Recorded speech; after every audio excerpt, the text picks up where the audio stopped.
Namaskar. Hello and welcome to P Guru's channel. I'm your host, Shriyar.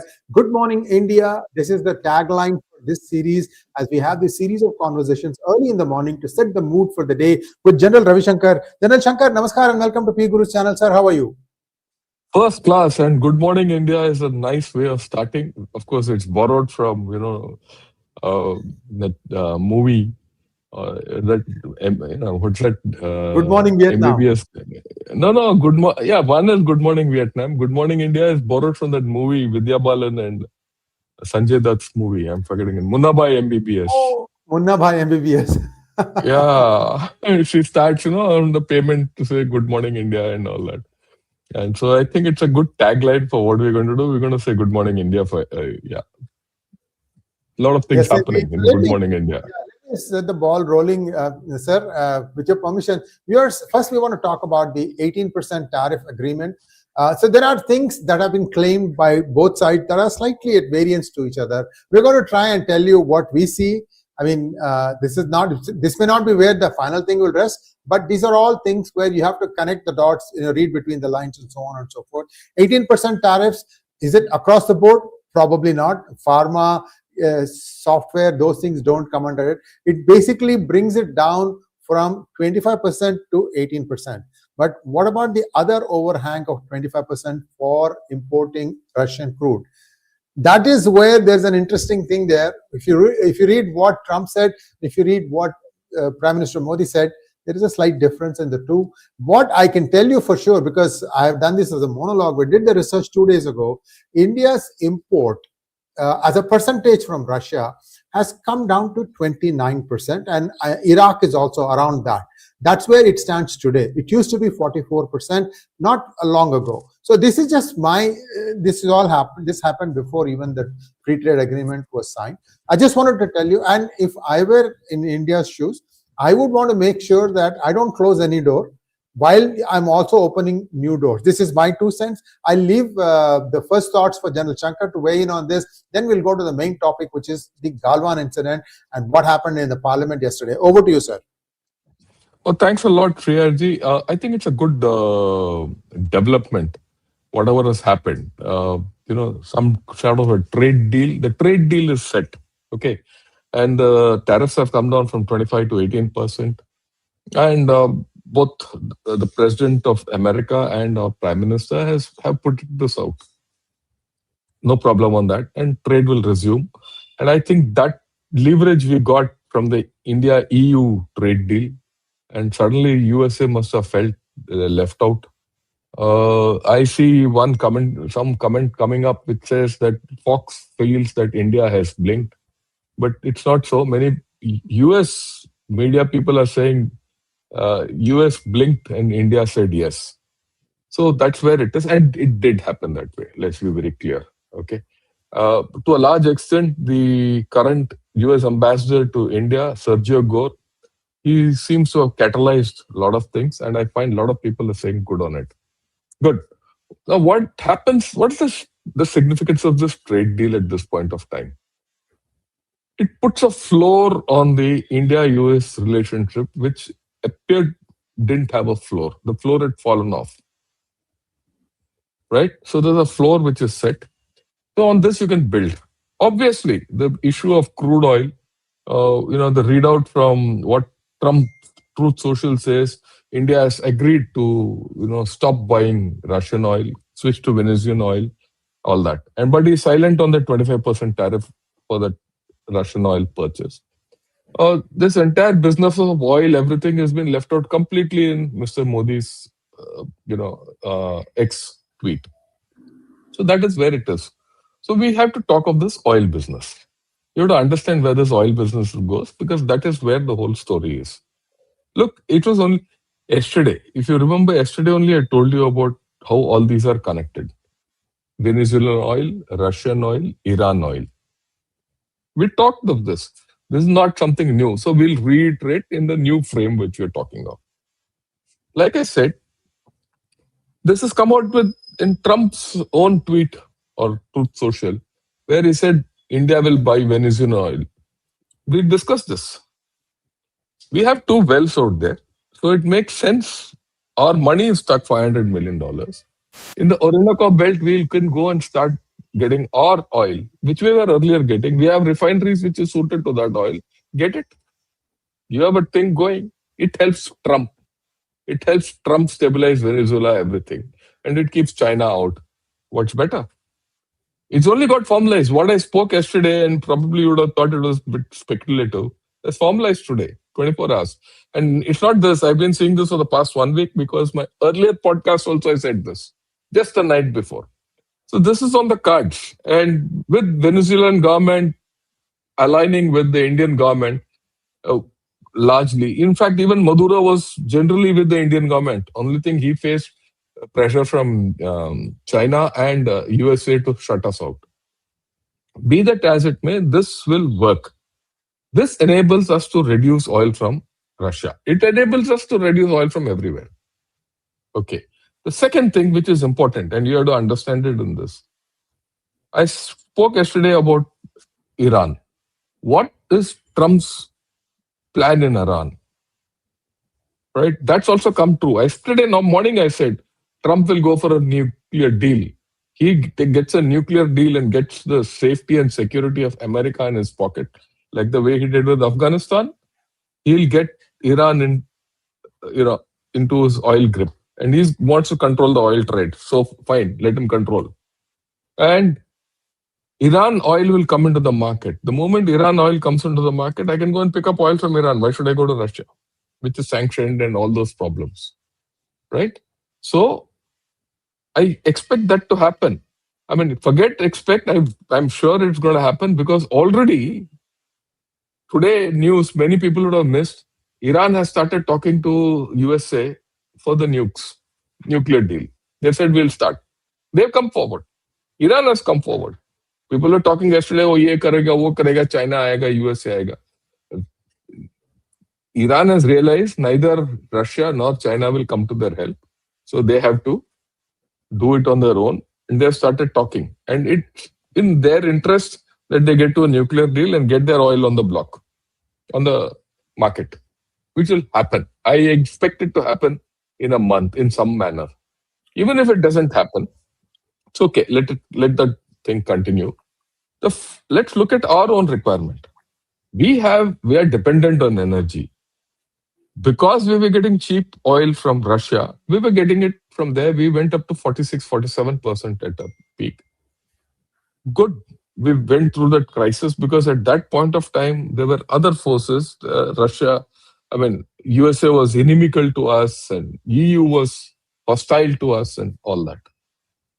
In fact, we went to Russia, we got a good deal, we got everything. Fine. But after that, there are other sources. Why should I carry a political risk indefinitely when Russia is not making a forward move? And it's at the end of the day, that Russia-Ukraine war is going on and on and on and on. And if Mr. Putin wants to continue with this war, let him continue with this war. I would like to take oil from where I want. I should like to de-risk. And especially with, Russian inability to provide protection to their dark fleets. They're under sanctions. Those dark fleets are not being protected. Why should I have a problem? Okay. Over and above that, you see Canada coming with its oil. Canada has also got oil. You've done a deal with Brazil in this India Energy Week. A lot of things have opened up. The market has opened up for us. Others are saying, okay, we'll also give you, we don't know the prices at which we are taking. These are all long-term contracts. UAE has come, we've done a 10-year LNG deal with them. So you're in a buyer's market. Oil is in a glut. Okay, the energy is in a buyer's market. When you have a buyer's market, you should get the best price and the best dependency. When I say best dependency, the place where you're assured of getting your energy without interruptions. So if others are giving you, why should you put your eggs in the Russian basket? And especially, this earlier I was not speaking of this, but I've been speaking of this ever since Pakistan has come and said, I will start making GF-17s and giving it to everyone. Where is the engines for the GF-17 coming from Russia?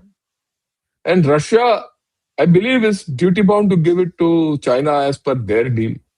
So if Russia cannot help us, why should we help Russia? Look, it's a buyer's market. It's a market where you have oil, sell it, right? So we'll do the deal. And at the end of the day, the Russian market for trade is limited. It's a $2 trillion economy. That's it. It might be militarily great, technology, all that it has got, I have no doubt. But okay, and Russia has also been transactional with India. Please remember, and this is something which I made during Op Sindoor, I made a comment, and I'm making it again today.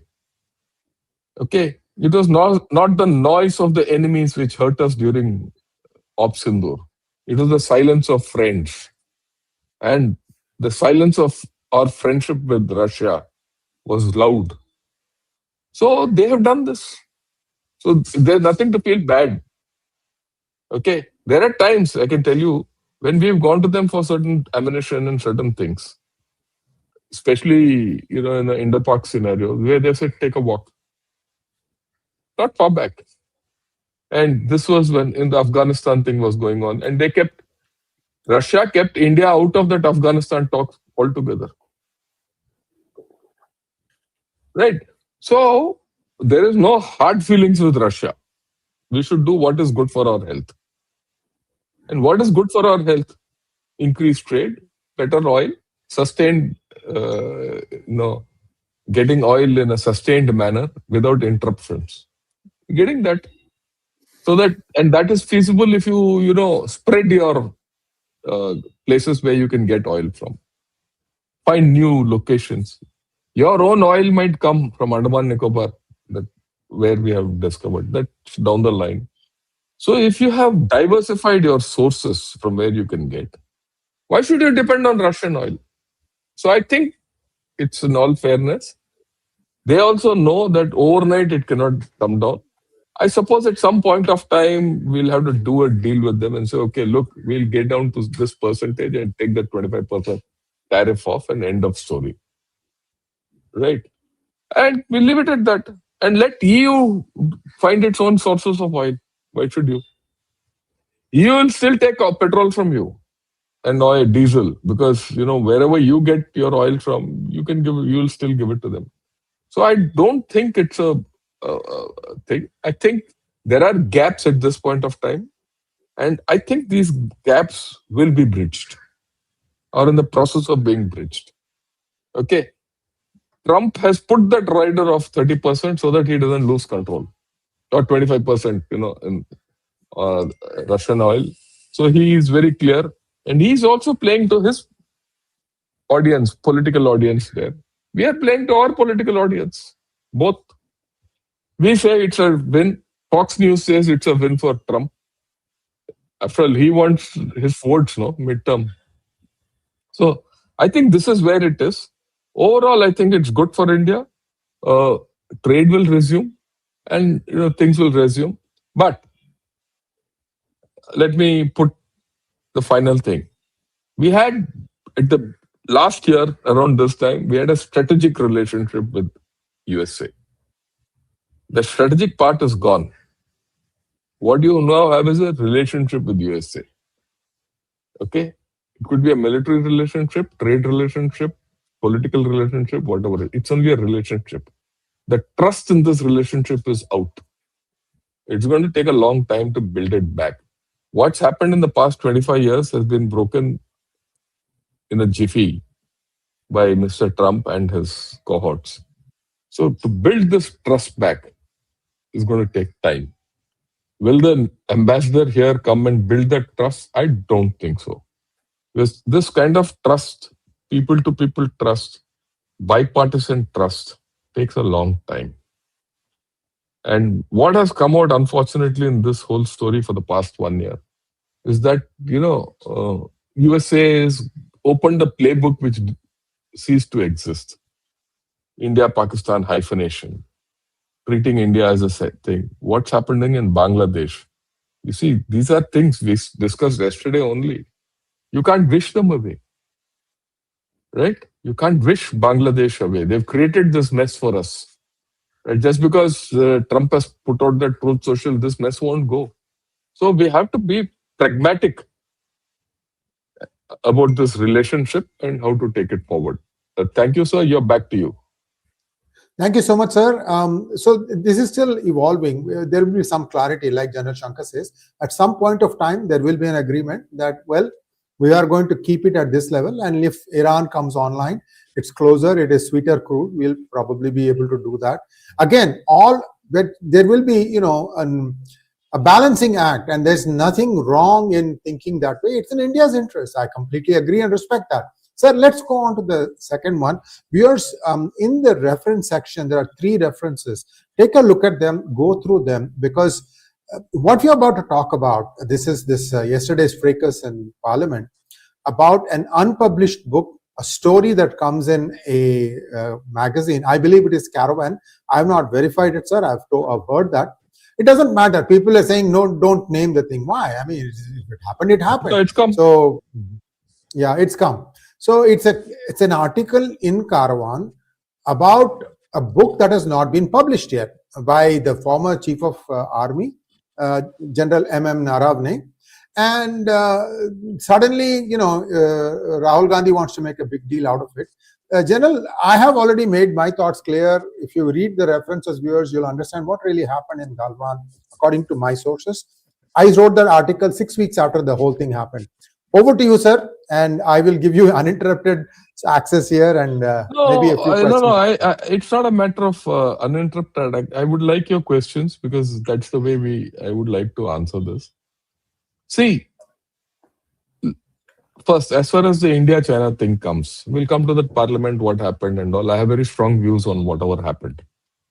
Right? I'm not bothered about the India-China thing because India-China, it is pretty straight. They came in Galwan. We know it.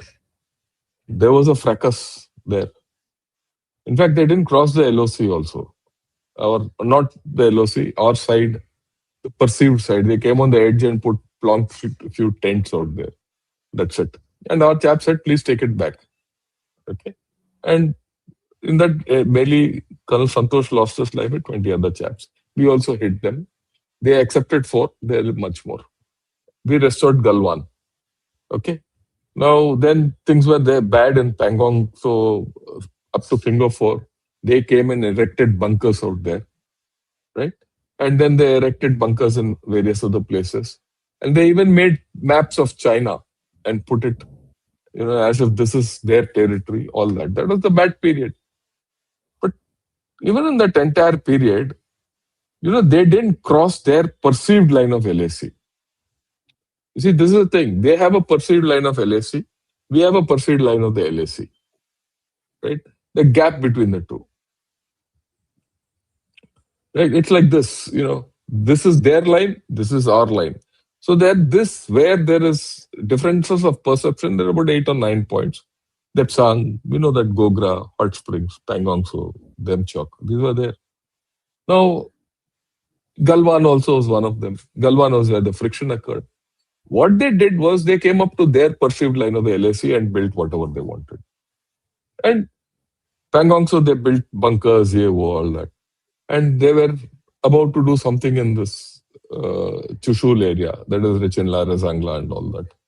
And when we did the Op Snow Leopard, we went and did the Op Snow Leopard, went on top of them. We outflanked them in Finger 4, went and sat on top.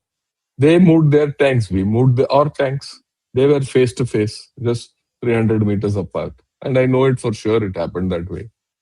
And we didn't blink, they blinked. Then, till then, they were not coming to terms and they were not prepared to speak to us. But after we did that, Kailash Range operations of Snow Leopard, they started talking to us. Then the disengagement started because their positions became untenable. Okay, you are at a height, you could see back into their area. You could fire, you can do everything. Okay, and firing is not short range weapons. It is long range weapons. And, just to give you an idea, when you go on top of Rechinla and Rezangla, on that ridge, right? Actually, you see areas right up to Nagari. Deep.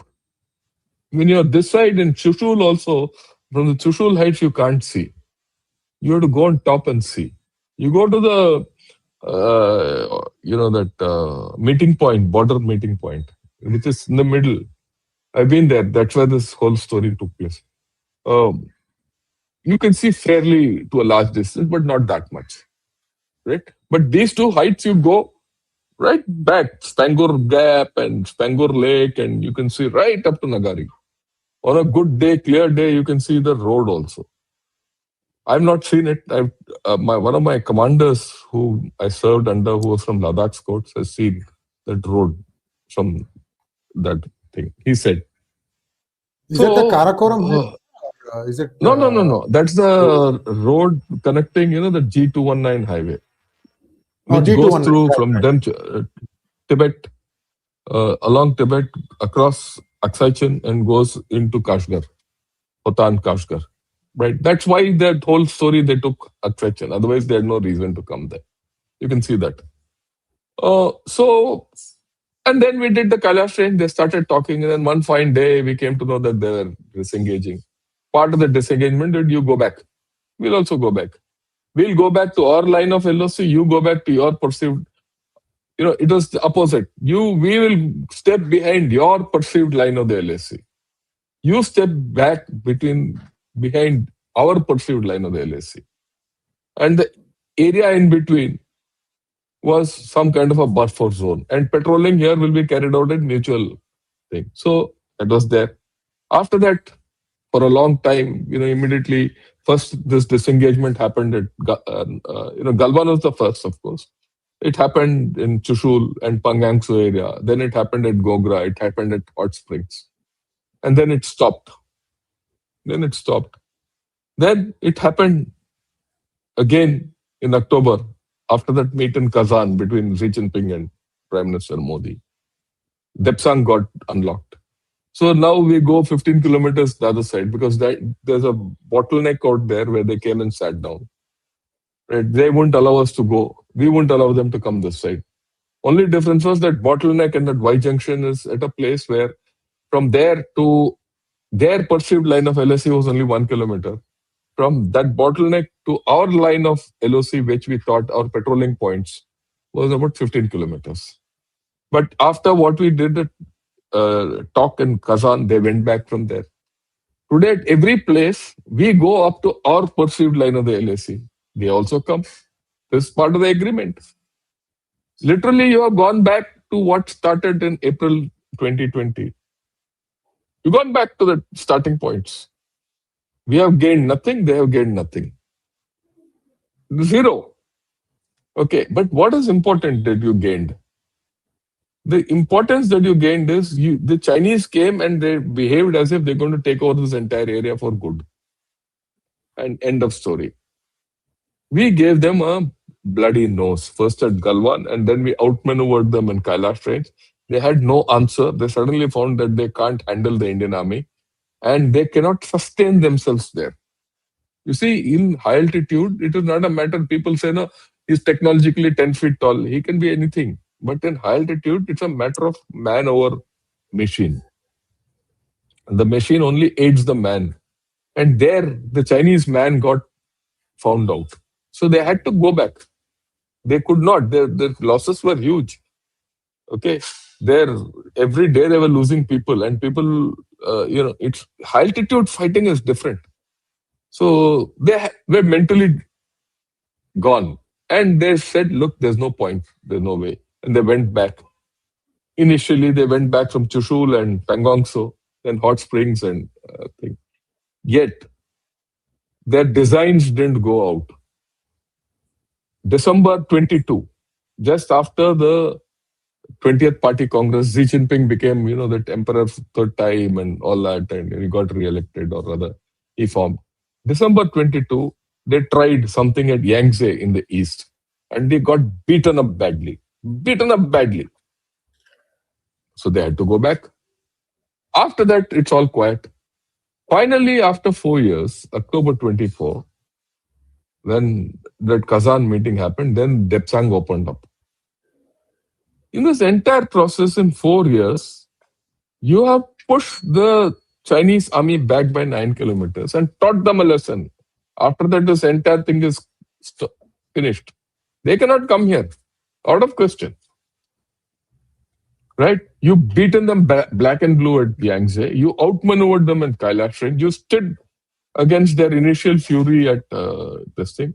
For the first time in recent history, the PLA had to go back 9 kilometers at Pangong Tso and 15 kilometers at Depsang after destroying their own bunkers, which they had made, and their maps of China, which they had made on that area and telecast worldwide. So that's the military part of it. Why has this come under discussion? All because of a book by a chief. And that book, which is not published, has come into discussion in the Lok Sabha. And why has it come into the Lok Sabha? See, these are the things which worry me. I'm not bothered what happened, transpired in the Lok Sabha, who's right, wrong. I think whether you like it or not, I'm being blunt about it. The government comes out very poorly in this whole story. The opposition comes out very poorly. And so does my compatriot and chief of army staff. It's very poorly handled. That's my way of looking at it. So this is my opening thing about this thing. Ask questions and I'll answer, because I don't want to talk something on my own. Then it might not answer your questions. Ask. Thank you so much, sir. And this whole way the thing was approached in Parliament, it made it look like the government had something to hide, and that's why they were not allowing the book to be published or something to that effect.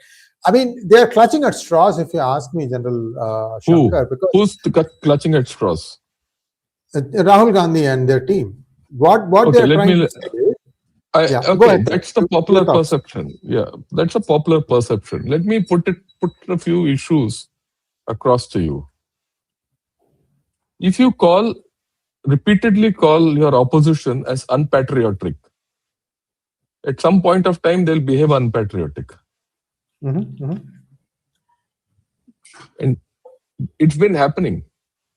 A lot of supporters of the government and the megaphones which the government has employed all over and the party has employed. Isn't it a fact that we call the opposition as unpatriotic? It's a fact. Let's accept it. Now, is that correct? If you call this leader of opposition as unpatriotic, okay? What are you doing? You are only spitting at your own face. He's a man who's been elected by people of India, not from Bangladesh or Pakistan or America. The opposition still has 100 plus seats or whatever number. They are representing India, a part of India. This is a coalition government. It's a very good government. I'm with the government. But I'm now talking democracy. Is it democracy to call the opposition as unpatriotic? I don't remember this happening when BJP was in the opposition. Right? And this is sustained. So the results are coming out that way. That's the first thing. Now let's talk of this book. This is an unpublished book. Everyone knows that there are two issues. There are two issues in this book, which were probably, why the government has not cleared it. Okay? The government has not cleared it. One is that, as I read it, the Chief of Army Staff went to, everyone. Maybe he went, I don't know whether he spoke to the Prime Minister or not, but he went to definitely Rajnath Singh and everyone and said, like, what do I do? The Chinese are here. He said, Jo uchit hai wo karo. Okay? Or something to that effect. That the government, I believe, finds, objectionable in a book. I agree with the government. Let me put it this way, upfront. I agree with the government on this 100%. And the second thing is about the Agniveers, right? There's a different, I have a different view, but I'll talk of that. I agree with the government, and because this is a very critical part of this whole story. I'll come back to what's happened in the parliament, all that later. Uh, I have to explain this with my example, personal example. Now, this was long back. I'm now going back to 2008-9. I was commanding a brigade in the Northeast. There were some elections to be held, and that was contentious. The militants operating left, right, both parties, opposition and the ruling party, both were taking the help of militants. I mean, it was very funny. So I was, and those were critical. A lot of problems, a lot of major projects going through. There was a major, highway project, part of the trilateral highway, four-way lane highway to Burma, Sharma, and all that from here. That was going through my area. A major broad gauge conversion was going, and major other projects were also there, oil exploration, all that. And they were being impeded, and elections were critical for that. So I was one day summoned by my army commander in Calcutta and said, "Come, let me know what's happening, what are you doing, and how are you going about it." So I was very happy that he's called me, because then I can go and tell him the whole thing, and I get some directions from him. If the army commander gives me directions, I'm happy. My brigade commander and not brigade commander, my div commander and corps commander will also fall in line, and I don't have to answer three people. Then I get one direction. So I went and told him. When I told him everything, I said, "Sir, this is this, these are my thing, all that." Then I asked him, "Sir, what do I do now?" So your views, and you know what he told me? He said, "Shankar, do what is right." I said, "What is right?" He never told me do this or do that. He said, "Do what is right. What you feel is right. What you feel in the public perception is right. What you feel in heart of hearts as a military man is right. As a citizen of India is right." I said, "Sir, I have no clue of what you're saying." He says, "Go back, think, because this is critical. You have to take decisions. I'm not there to take decisions for you. When that election happens, an incident happens, you have to give that decision. I can't sitting in Calcutta and give you that decision. Go." I was shocked. He also said, "Virtually, jo uchit hai wo karo ji." There were politics involved, there were everything involved. So I went back. And 2 days I kept scratching my head. Third day I said, "Yes, I'm very clear now." I said, "I will do what I have to do. Dharma, the good old, uh, I will do what is right." And I did what is right. I'll not go into the details. And the ruling party lost the elections. And then the earth and heaven came on me. But, well, that's a different story. Same thing here. So from what I can make out, when the chief went and told the Raksha Mantri, this is it, he said, "Jo uchit hai wo karo." That's the word, these three words which are coming out. And General Naramne did what is uchit. He was told, isn't it? So where's the doubt? He was told, "You go and do this." You don't expect the Raksha Mantri to give you a thing, "Yeah, you do this, you stop the Chinese here, you do this." Then why is he a chief? Why was I a brigade commander if I didn't know what is right in my situation? I've been given a task to defend India. I blood well defend India. If there's a chap coming with a tank, I shoot him first and then ask questions later. Right? And he did it. I am sure within that night, General Naravne took the decision that, look, I've been given the freedom. What is Uchit? What is Uchit in his perception? He's done it. Of course, the risk is there that if things fail, it will come on your head. So be it. If you can't take the risk, you're not there. You shouldn't be sitting there in those high places. Very clear? Okay. So I think he did a right job. And I've seen all his interviews with ANI, AAO, podcasts and all. I think he's done a tremendous job.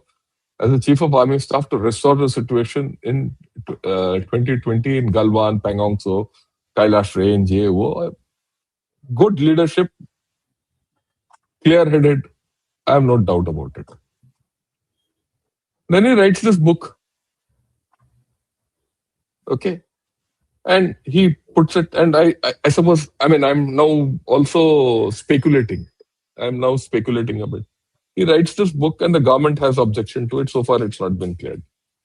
Fine. Oh, the point is, if this is the contentious thing, should he have not gone to the government and said, look, I'll change it? Or should the government have not come to Naramne and said, look, why don't you change this? We'll clear it and put it in the right perspective. Or I find this objectionable. Now, I find it very strange that here's a chief who in public has said, look, I have written what I had to write. I'm very happy about it. I've given to the publisher. Now it's between the publisher and the MOD. How can you do that? You written it, it's your experience. I'm critical of my ex-chief because he didn't write this in the capacity of a chief. He wrote it in the capacity of an ex-chief. And he's open to criticism on this. He should not have written this. Because look, all of us who are in government service do something or the other at some point of time, which cannot be recorded and put down for posterity. We carry it to our graves. If the government finds something objectionable, either you come around it or give it time and say, okay, I don't write this book now, I'll come back after 10 years. Or under a different government, or and make it historical. When the cookie is hot, within a year, 2, you write a book and then you tell the government to accept it. We don't know the angles of the government. What is the government looking at? Could it worsen the international relations? We don't know. So I think in that context, the government is right to hold it back, but the government is wrong to hold it back so long. And they could have they would have called him up and said, look, you've written a good book. Why don't you take this part out or change it and make it thing? Couldn't he have done that? He could also have done that. The same thing goes for that Agnivir thing. Because I distinctly remember the chief coming out with a video about how he wanted to induct technical officers, engineering graduates into the army on a short-term basis. And then the proposal he went to the chief, to the government, and that turned into the Agnivir scheme and all that. So there's something about Agnivirs. He started the whole thing. Yeah? If you start the whole thing, you need to control it to the end. Or don't start a thing which you don't know how to control it to the end. And then you can't be critical about the government about this. The government did what it did. Look, I'm personally was against the Agnivir scheme. I'm still against the Agnivir scheme in the current thing. It needs modification. We've discussed this earlier also. Yep. Yeah, it needs modification. At this point of time, it's going. But wait 2 years, the problems will start coming when the first lot of Agnivir start going out. Which I predicted long back, it will come true. Then they will get modified. Which could have been done in the beginning. If we had done it in the beginning, you wouldn't have had this heartache, which we all having, and discussion and all that. So the government has done a lot of missteps in this. But yeah, if you're a chief, and you should know what to write, not write, and don't put the government. You serve that government. If you don't like what the government did, put it down.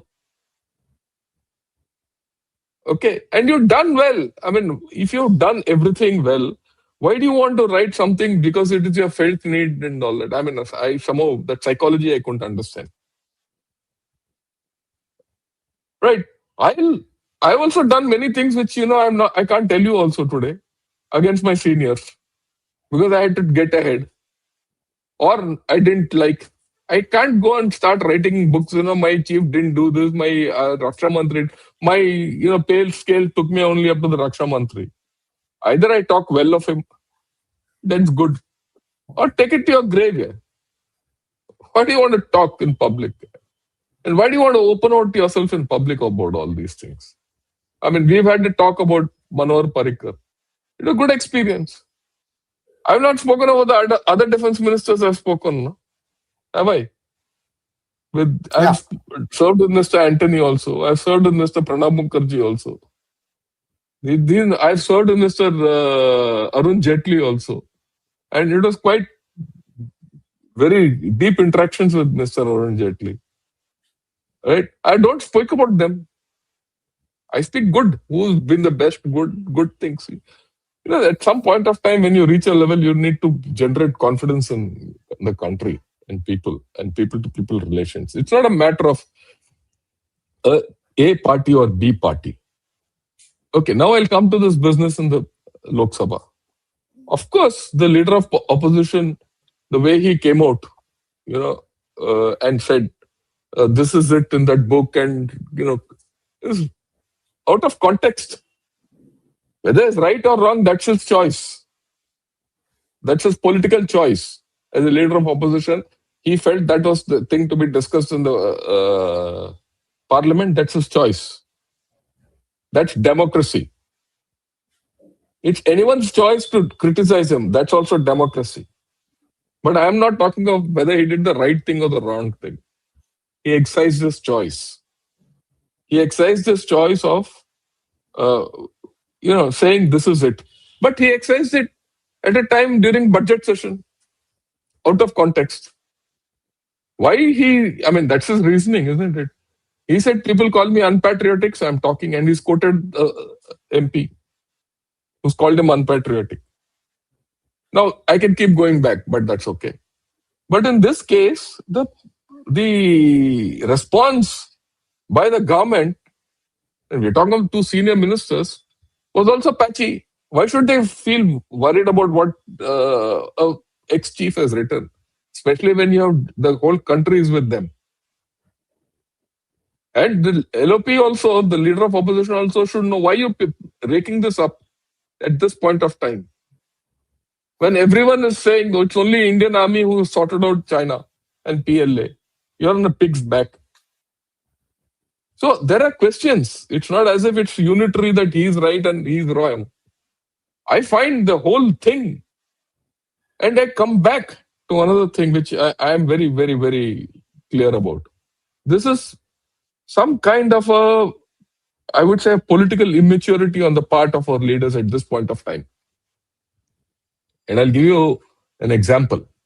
And I remember seeing an interview given by Mr. Arun Jaitley long back. He was in the opposition at that time. I think either this interview was done by the chap Pranoy Roy or Shekhar Gupta. I don't remember who. But I remember what this man said. Right? At that time, there was some contentious issue. So the BJP was up in arms. They wouldn't let the parliament function. The government was crying hoarse. And this guy who was anchoring this interview asked him, I said, why don't you let this parliament do its job and, let the things go ahead and all that. So late Arun Jaitley, I give him full marks. He said, look, I understand what you're saying. If the government consults us and we come to a consensus, things can move ahead. We are not against the government conducting business. They have a point of view, they are the government, we understand that. We have a point of view, the government should understand that. And if the government takes us into confidence, things can happen well. Right? This is something, and very nicely, I'm going back in time. So this interview became, I wouldn't say a focus point, but I think Mr. Arun Jaitley conveyed it very well. And the government of the day then, I don't remember who, it was Manmohan Singh's government. They took notice of that interview. It was communication. And then I found that the government started communicating with the BJP, which was in the opposition, and things happened positively. And things went to their logical conclusion. I don't see anything of that happening today. And neither the opposition nor the thing. Everything the government does, the opposition has to say no. Everything which the opposition says, the government has to say no. Where is the connect? We've not elected them to say keep fighting for their political thing and come to power. We've elected them to govern our country, to take our country forward. I have no problem tomorrow if this deal, Mr. Rahul Gandhi criticizes this deal. I have no problem. But to say that Mr. Narendra Modi has been sold out to Trump and all, I'll take objection to it. It has to be constructive criticism. And the government has to accept that constructive criticism. The same lot, did what they had to do during Op Sindoor. The joint teams went all over the world and achieved something. They gave our Indian point of view. And wasn't it the opposition people who came and said many things? A person like Owaisi made a very significant points where it mattered. I mean, this is shown, everyone knows. So why can't they have that kind of an attitude everywhere? I don't expect them to, play dolak like each other, to praise each other. But definitely there's a difference between rabid opposition to each other and constructive opposition to each other. Right? I find that missing, whether it's in the government or in the opposition. And I'm not talking personalities. It's become a habit of certain of our elected representatives to shoot their mouths off. I'm right now giving you what I feel. I don't support anyone. Let me be very honest. I will support the person who performs to me. It doesn't matter which party is he from. I'm not interested in his ideology. I'm interested in his performance.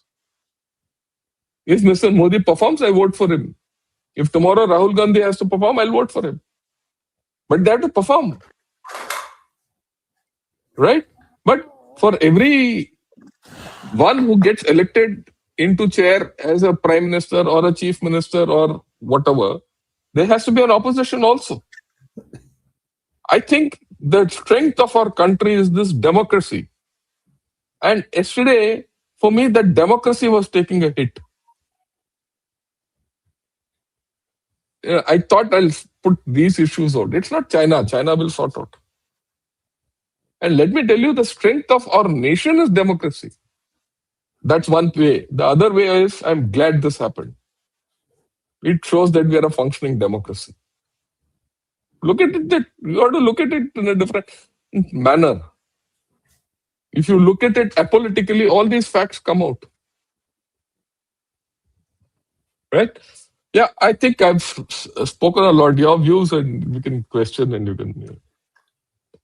Thank you, sir. And we have a few questions. Let's just go ahead. Yeah, and please. Get the questions. Yeah. Vivekanand, thank you for becoming YouTube members. This question's for you. Sir, I agree we shouldn't be calling LOP unpatriotic, but Mr. Gandhi is exceptionally worse. Joining hands with foreign forces and driving their agenda for political gain is inexcusable. That's your judgment, Tokala. It's not mine. I've told you why. Is there a way you can reverse this? I agree there is a loss of maturity in public behavior. No doubt. I'm not talking to any one person. You call a chap an idiot, he'll behave like an idiot. That's the point I'm trying to make. You have to take people along in a team.